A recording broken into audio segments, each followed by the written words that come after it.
If you check your phone more than 50 times a day and don't know why, your brain is trapped in the same addiction cycle that cocaine creates. And in the next 15 minutes, I'm going to show you exactly how to escape that trap with a protocol that works in 30 days. Here's what most people don't understand. Every time you unlock your phone, your brain releases dopamine. But dopamine isn't pleasure. It's anticipation. The chemical that makes you seek, explore, need more. And tech companies deliberately designed your apps to exploit this system. In 2017, Sean Parker, co-founder of Facebook, admitted something alarming. He said, "We needed to give you a little dopamine hit every time someone liked your photo. We knew we were creating an addiction cycle, and we did it anyway." Let me give you some real numbers. The average user unlocks their phone 96 times a day. That's every 10 minutes during your waking hours. But here's what's disturbing. 70% of those times, there's no specific reason. You weren't waiting for an important message. You didn't need to look up information. Your hand just reached for the phone on autopilot. And I know this is true because it happened to me. I remember watching a movie with my partner, something I supposedly cared about, and realizing I had checked my phone 4 times during a 5-minute scene. I couldn't tell you what I was looking for. I just did it. This isn't a lack of willpower. This is deliberate design. Your brain evolved over millions of years in a world where rewards were scarce and required real effort.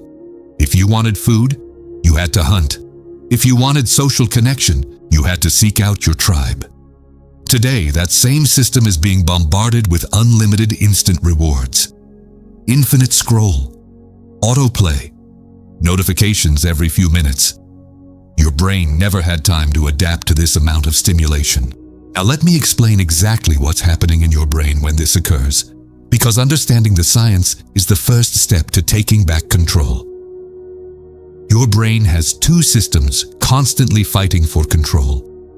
The first is your reward system, which lives in an ancient part of the brain called the nucleus accumbens. This system seeks immediate pleasure. It wants the dopamine hit now. The second is your executive control system, which lives in your prefrontal cortex, the most modern and evolved part of your brain. This system thinks about long-term consequences, your goals, what really matters. When you see a notification, your nucleus accumbens screams, "Open it, open it." It could be something exciting.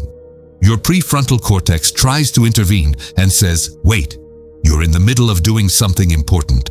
But here's the critical problem. Your prefrontal cortex gets tired. It weakens with every decision you make throughout the day. Scientists call this decision fatigue. A study from Columbia University found that after making multiple decisions throughout the day, your executive control literally becomes depleted. That's why you can resist looking at your phone all morning when you're fresh and focused. But by 8 p.m., after a long day of work and decisions, you're mindlessly scrolling for an hour. Every time you give in, every time you check your phone without intention, you're reinforcing a neural pathway. There's a principle in neuroscience that says neurons that fire together, wire together. After thousands of repetitions, checking your phone becomes an automatic habit. It doesn't even require a conscious decision anymore. But wait, because it gets worse. Tech companies discovered something psychologists have known for decades. Unpredictable rewards are infinitely more addictive than predictable rewards. It's the same principle that makes slot machines so addictive.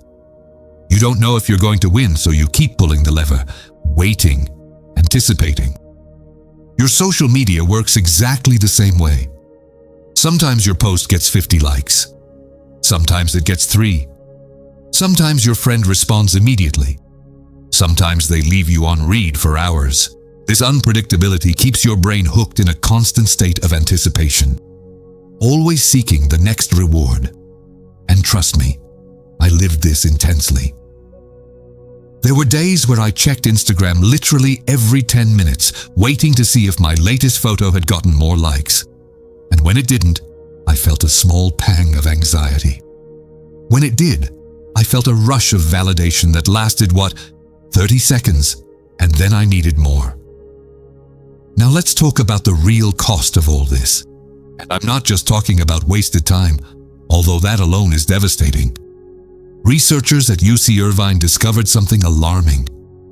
After an interruption, it takes an average of 23 minutes and 15 seconds to regain full focus on your original task. 23 minutes. If you're checking your phone every 10 minutes, you never ever reach deep work. You never enter flow state. You're operating in constant shallow attention mode. And this has measurable consequences. A 2023 study followed knowledge workers and found that those who limited digital interruptions produced 40% more high-quality work in the same time period. 40%. Just by not constantly checking their phone. But the damage goes far beyond productivity. Your attention span is eroding. Microsoft did a study that found average attention span dropped from 12 seconds in the year 2000 to 8 seconds in 2023. That's less than a goldfish. And then there's the emotional cost. Every time your brain anticipates a reward and doesn't receive it, you experience a small dose of cortisol, the stress hormone. You check Instagram and see your post only has 12 likes while your friend's has 200. Small dose of cortisol. You check your email expecting an important response and it's not there. Small dose of cortisol. Multiply this by 96 times a day and you're living in a state of constant low-grade anxiety. It's no coincidence that anxiety and depression levels have exploded exactly in parallel with the rise of smartphone and social media use. A 5-year longitudinal study followed 5,000 people and found that those who use social media more than 3 hours daily are 35% more likely to develop clinical depression symptoms. And this isn't just correlation. The researchers controlled for all other variables. This is direct causation. I experienced this personally. There was a 6-month period where I was on my phone 4-5 hours a day. And I felt constantly anxious, distracted, like I was waiting for something, but didn't know what. My sleep was terrible.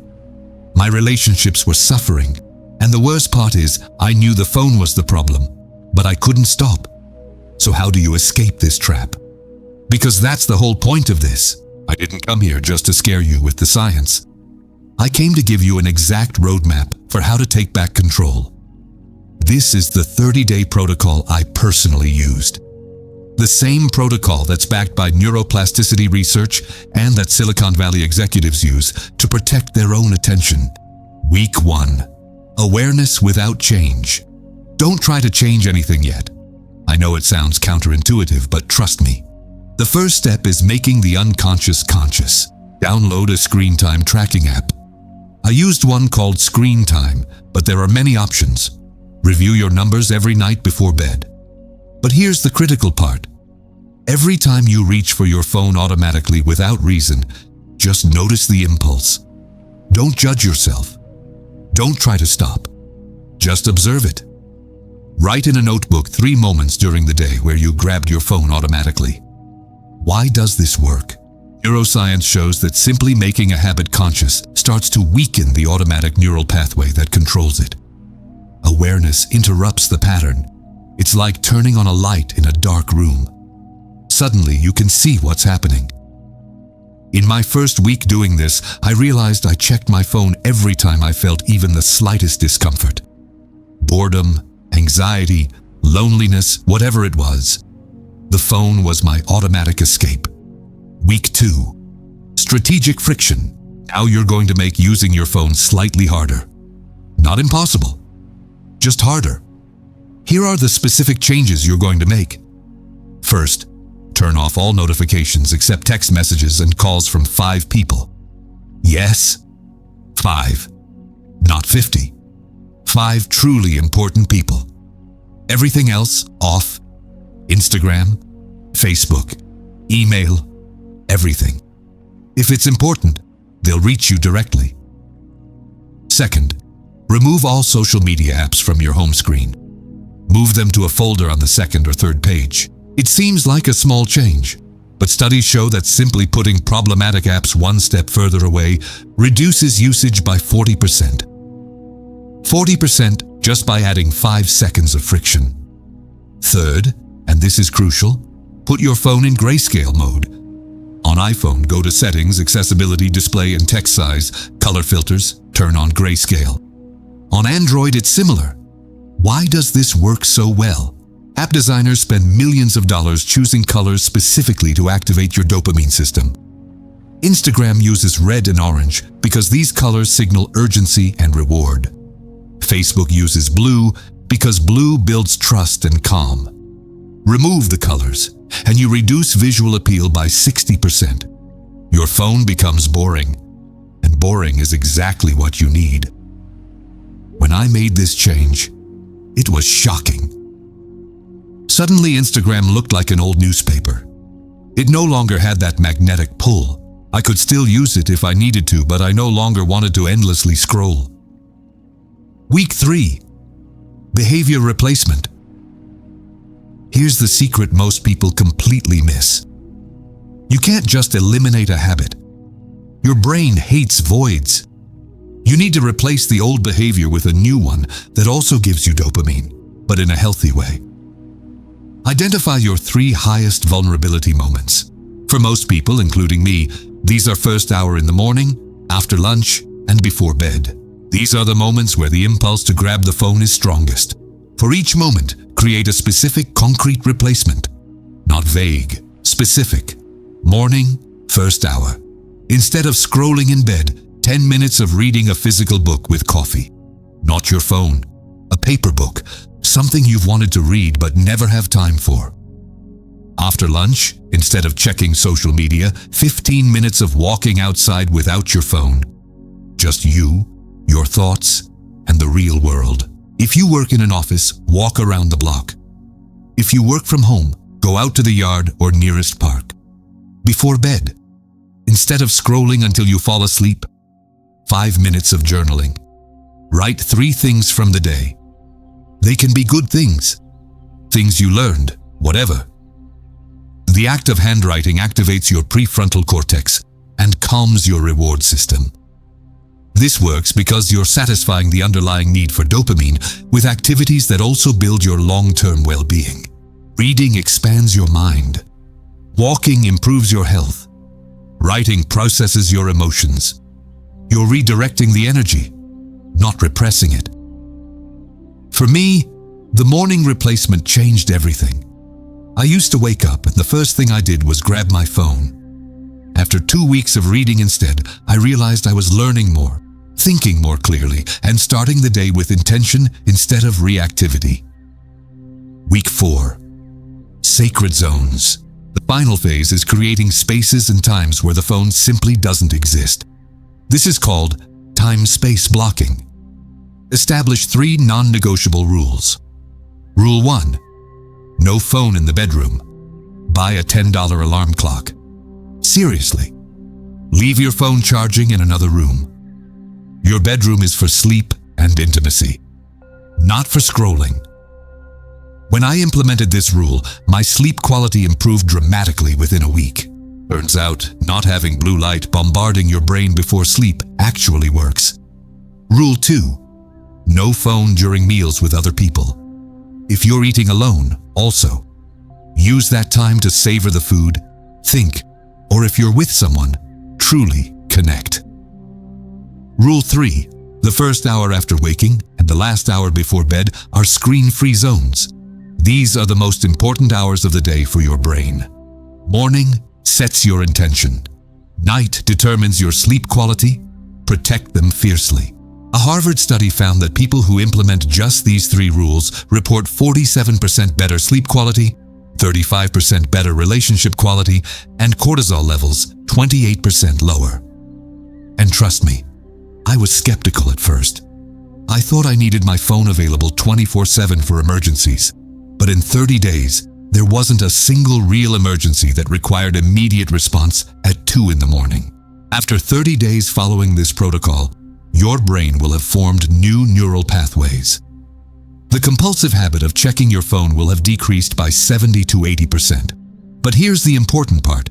This isn't about perfection. This isn't about never using your phone again. This is about intentional control. You're still going to use your phone.